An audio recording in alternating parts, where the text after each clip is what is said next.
Quarta corsa, confronto riservato ai gentleman, un miglio che vede al via 8 concorrenti, 1 Dynamico Surf, 2 Aria Pink, 3 Top Capi, 4 Volton Jet, 5 Tajari, 6 De Nilsson.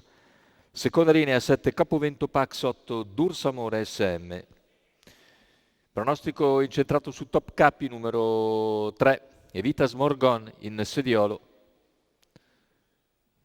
Alternativa principale De Nilsson, Teresa Di Lorenzo.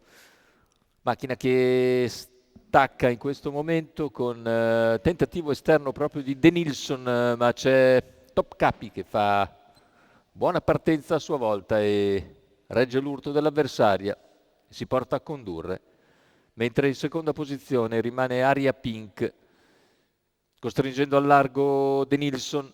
Terza posizione per Dynamico Surf, poi Dursamore SM sempre lungo la corda, all'esterno c'è anche Volton Jet seguito da Tajari in coda, Capovento Pax. Cavalli che affrontano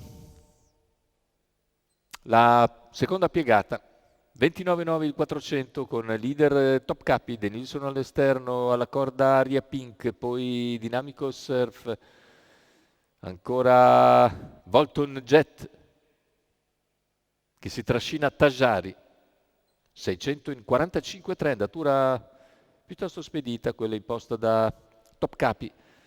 All'esterno rimane De Nilsson che prova nuovamente sul leader, 59,8, c'è un 14,5 davanti alle tribune, i primi due si distaccano. Prova a seguirli Aria Pink, ma scende in seconda posizione De Nilsson quando siamo ai 900 metri. Il chilometro se ne va intanto in 1,14 e 7 decimi. Con Top Cap in vantaggio, De Nilsson in scia, poi Aria Pink, nessuno dei cavalli all'esterno riesce a progredire, così si arriva al paletto dei 400 metri finali con in vantaggio Top Capi, De Nilsson in scia.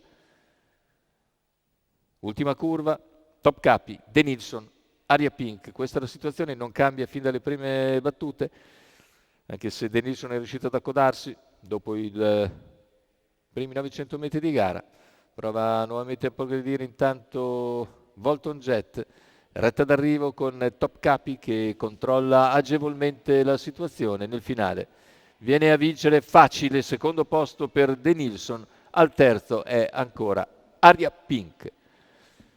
1.15 e 1 con 37 a chiudere e bel percorso di testa di Top Capi e Vita Smorgon in sediolo per conto di Marco Smorgon e della scuderia Trotto Italia.